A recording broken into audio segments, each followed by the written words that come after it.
We're going to test run this Sharp Model 1440 gearhead lathe. This machine does have a 2-speed motor, high and low. That gives you a gear selection of 45 RPM at the slowest to 1800 RPM at the highest. So right now we're going to run the machine at 585 RPM.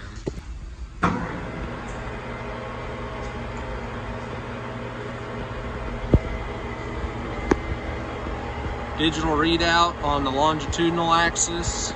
It does not have one on the cross feed, but you could add one to it. It just needs the scale.